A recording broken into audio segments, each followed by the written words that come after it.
105. celese dersi Sunen-i Tirmizi'den. Belki ahirki celese dersi Sunen-i Tirmizi'den. Nahmedu ve nusalli ala Resulihil Kerim.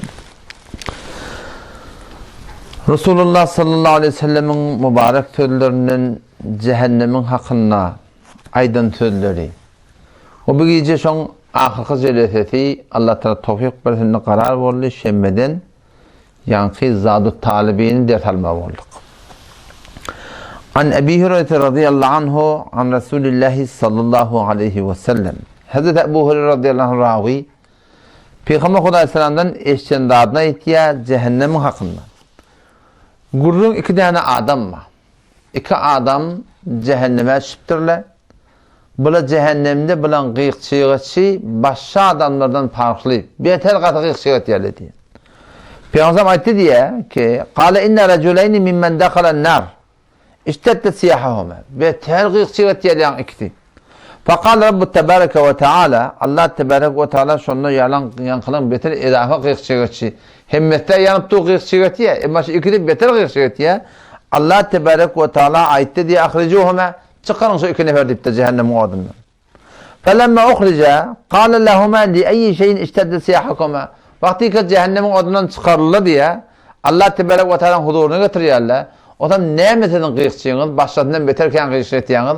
Bu form kıyıkçıyınız fethedip de varahim. Bu form hak etmekliğini ne mi deyip Allah Tebarek ve Teala'nın soranına ola ayetli diye فَعَلْنَا ذَٰلِكَ لِتَرْحَمَنَا Ya Rabbi Allah biz form edafa kıyıkçı ettik. Ta ki bize rahmeder ya Rabbi diye.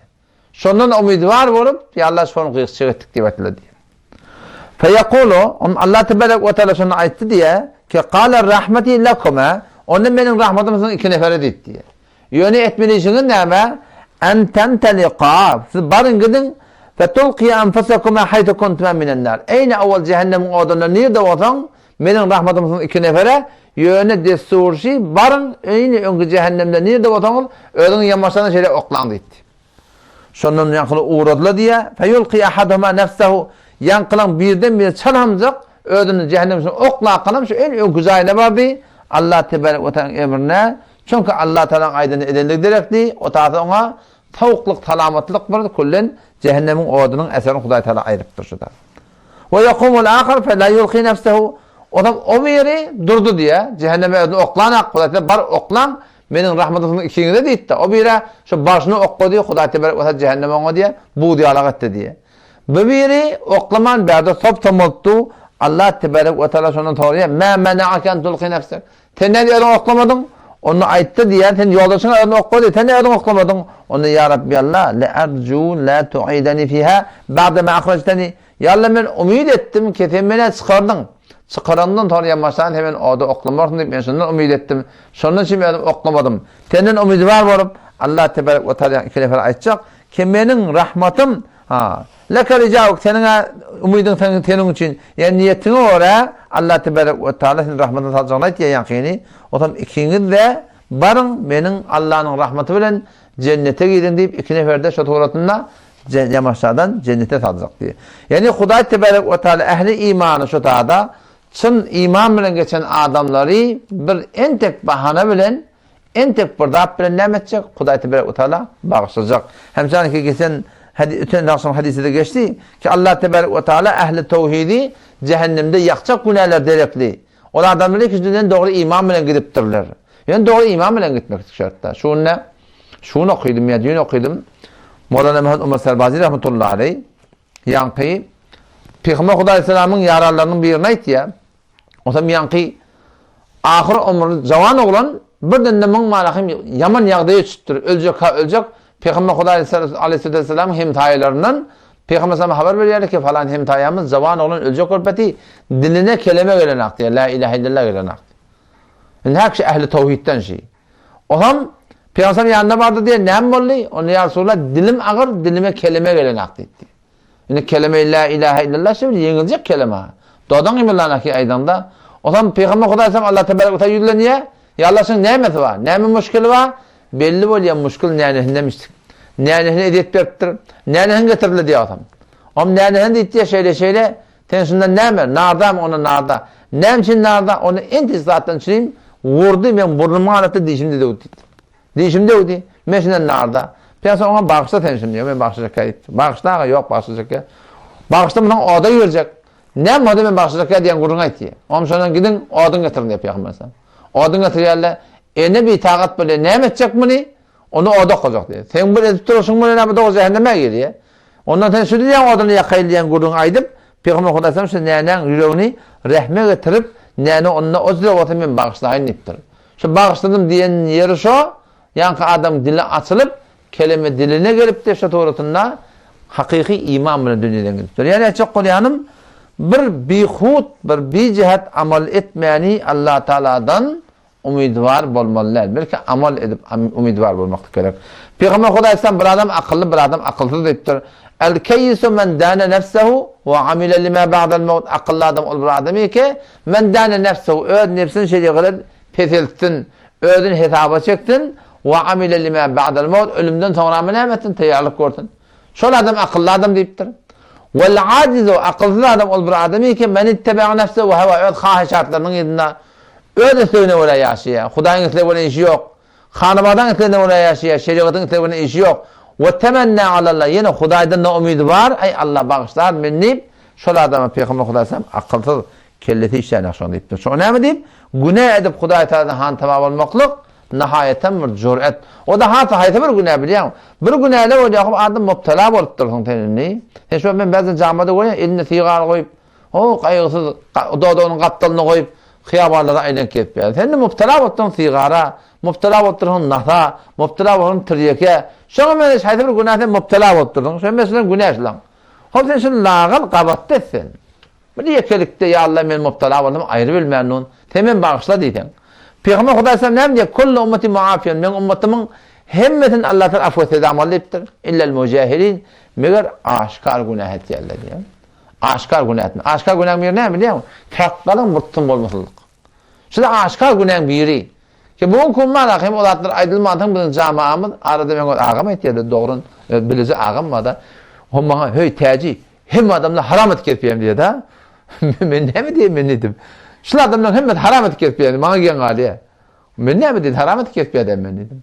Şu sakkal sıyırmaktan haramlığını eşitmeyettim. Ben bana ağam zan. Ne ayet sedi hicde sedi nuze sedi bis Sure-i Nisan barda okuy şeytan-ı la'in Allah Teala'nın evini durup ne deyiptir? وَلَأَمُرَنَّهُمْ فَلَيُغَيِّرُنَّ خَلْقَ اللّٰهِ Ey Allah ben senin bendelerine destur verir diye. Ne mi destur verecek? Şeytan destur verir diye. Şeytan mesela yol kokudur diye.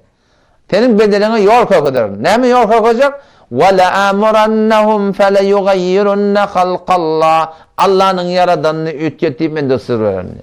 Zenadan karşılamaklık haram ne mi deyip? Allah çabuk yaradıptır da biliyor musun?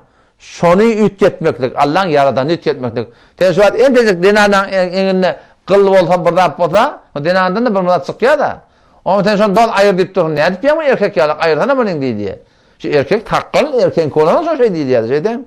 O şu da erkeğin takkalını ayırmaklık, Allah Teala'nın yaradanını ütketmeklik şu. Murtu ne kişelteceğim? Murtu Peygamber'den kişelteyiptir. Şunun için kişelteyip. O şu da açık kodayanım. Peygamber sen diye de ben ümmetim Allah'ta da hemmetin mağfiret edamazı deyiptir. Meğer aşkar günah etiyerler. Senin günah müptela olupturdun. Lağal, penhanidet, istiğfar et. Yala müptela olup müptela verin ben bağışlamayın iptoğa etmektik kavu. Yan kılar Allah tebarek ve teala rahmatını tatıp cennete alacak. Peygamber Aleyhisselam başka hadisinde ettir. La yahrucanne kavmin min ümmeti minen nar. Benim ümmetimden bir kavmi cehennemden çıkarılacak. Allah tebarek ve teala rahmatını çıkaracak. Ola ne yapar? Bir şefaati meni Resulü kılan şefaatinin bereketine yusemmunel cehennemiyin. Olar cehennemi diye etiyerler diyor.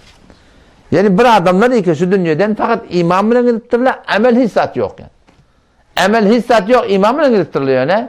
Şolar Allah tebarek ve teala sonra azat edecek şoları, oları cehennemi deyip cehennemde oları bet lakapte diye da belki var ahımdullah Allah Teala azat eden adamlar deyip şolara var ahim başka hadise görüşüne göre lakap ver diye diyor. Son hadise göre Peygamber Aleyhisselam ayettir. Ma ra'aytu mislen nar. Nama haribuha. Men cehennem yağlı bir vehşet naktat görmedim. Ki şonu yağdı hatta uğuklasın bir yer diye. Şu kadar bir vehşet nak yer. Ve ma vela mislel cenne. Nama talibuha. Ve cennet yağlı avudan yerde görmedim. Ki şonu heva tutan adam yattın diye. Yani iki taraftan da şu kadar korku gerek, o şu kadar hüviyat gerek. Cennete hüviyat adamda yetmana hüviyat etmeliler.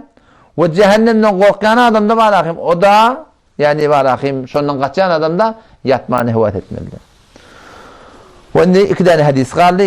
Bir hadis Zenalı'nın hakkında. İmam Tirmizi rahmetullahi aleyh bab bağlattır ki cehenneminin köpsi Zenalı'la diye. Peygamber sallallahu aydıptır. İttela'tu fil cenneti fera'aytu akthara ehli el fukara. Cenneti gördüm diye şebi Meraç'ta. Cenneti gördüm, cennetin köpsi garipla detti. Şu bay olsan, şu mal sebep oluyor insanın naferman olmak ona. Toğyan etmek ona. Bağırdan biliyorum. Bağırı günah etmeyene sen oluyor. Ama yok olsa ne emesin o? Edecek diye de yok. Şu yokluğuna sebep oluyor günahdan kaçmak ona. Hem sonraki sureyi ikra'da geliyor. İnnel insâne le yetgâ. Birçok insan toğyan etiyor, serkeşi etiyor, günah kaçırıyor, köpten köp cüret etiyor. Hasan arra'ahu stagna. Ödün bir niyaz görse diyor. Hem de var, maşine yanşanla, motor yanşanla, pullu isen zayinla, koyun mal da var, koyun üstüne gitti gidamali, deriya kenara gitti gidamali, niye para baram ol. Şu sebep bu diye adamlardan ne mi olmak ona? Gumrah olmak ona. O Peygamber Aleyhisselam ne mi diye cenneti gördüm. Cennetin köpsü diye gariplamıştık diye. O ittila'tu finnâr cehennemi gördüm. Fera'aytu akthara ehliha en-nisa. Köpsü diye zenanala diye. Cehennemin köpsünde zenanala var diye. Ama sorattırlar. Bime ya Resulallah ne mi deyip zenanala köpsü cehennemi? Bir kofrihinne ya Resulallah sonra kofredim ama bime ya Resulallah diyenler ne mi gerekli ya Resulallah şu cehenneme girdi baydanlar zenanala köpsü cehennemi deyip baydanlar Peygamber ayeti de bir kofrihinne kofrederler gerekli. Kofr diyenler kafirçilik Huda Teala koyuyor başa. Ona ayetler diye yekfurne billahi Allah'ı kofretiyorlar mi? Allah'ın nimmetini inkar ediyorlar mi? Allah'ın zatını sıfatını inkar ediyorlar mi? Peygamber dedi yok böyle değil diye. Yekfurnel aşir ve yekfurnel ihsan. Adam sana neşkurluk ediyor dedi. Kavluklığın mukabilinde neşkurluk ediyor dedi. Ne yapalım neşkurluk ediyor? Lev ahsente ila ihtahinne eddehre kullehu. Eğer sen zenana diye bir ömür yaxşılık ettik. Doğru yaxşılık etmeyerdin. Eçeni süpürdüğün de süpürayerdin. Palanat getirdiğini getirirdin. Onu getirdiğini getirirdin. Sen doğru haladan alıp girmeyerdin. Tümma rahat minke şeyen. Tamam ehyanen arada bıçıt diyenini etmeten kendine bir entecik bir narasılık görse şunu köpleden anla şeyde. Ne mi divet yedi? Ma ra'aytu hayran. Senden aslında bir yaxşılık göremek divet yedi. Denarlarda köpleş ahlak var. Yekfurnel aşir. Adam sana naşükür. Ve yekfurnel ihsan. Kavluklar var ahim. Kullen bana naşükür. Yaxşılık edilip tu. Ehyanın aideyle sen bırtsırıp diyen etmeden sen aslında dendemen hayır olamak. Sen aslında sen diyemeden aktifte var ahim. Köp denarlarla şu hakkında şey deyip naşükürdür. O sebep bu diye. O şey naşükürlük sebep bu diye. Cehenneme girmek. Şu hakkında ayarlı olduğumuz katışın hakkında korkmalıyım. Ve ahirki hadisi kâle Resulullah sallallahu aleyhi ve sellem Peygamber ayettir ki ala ukhbirukum bi ahlil cennet men cennetin ehlinin ne yaparım kılık hayatiyette bolyanı aydayım mı deyip. Ehli cennetin köpsü ne yaparım adam olacak? Peygamber ayettir kullu da'ifin her bir zayıf adam mutedaaf adam ne kadar zayıf bildiğin o ay mınnâgi bıcağı zâgi ken göde gelmeyen adamlar ama Huda Teala'nın yanında şeyde bir adabı var. Lev aqsama alallahi la abarrahu. Eğer bu vakitte kasam iste, Huda Teala şu kasamını niye? Şu kasamını oraya amel et diye. Ama ana felezen iki nefer vuruşuptu. Vallahi yana şey yarışmalıysa Allah Teala şu iki adam yarıştırıyor diye. Şuna meneş haydi burada da kasam iste. Vallahi yana şiir 5 ton veriyor diye var ahi. Huda Teala şeyle bir Huda'lıkta benneler var diye. Şolan kasamına var Allah Teala muamelet yedi. Şeyle bir zayıf adamlar, adamdan zayıf diye.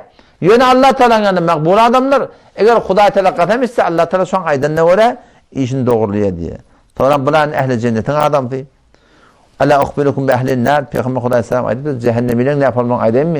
Kullu utullin bir serkeş adamlar var. Huda bile işi yok, Peygamber bile işi yok, din bile işi yok. Cevvad, mutekebbir, karnı ulukon, semir Kuleboy deyiptirler. Karnı lokon yürüyünü tekebbür böyle yürüyor. Milletin arasında şola adamlar cehennemi deyiptir diye. Şu tadım var akım ödümü değil. hatta imkan pethetmeklik gerek ki şeriatın hata mukabilına, doğru egriň mukabilına, sen adam bilen tarapda, sen Huda bilen tarapda bir hak yapın mukabilına pethetmeklik gerek. Aýtýanyň hak diýip de bar ahymşa doğrutunda şu zatlar boýnalmaklyk gerek. Allah tebaraka ve teala kabul etsin. Vesselamu aleykum ve rahmetullahi ve berekatuhu.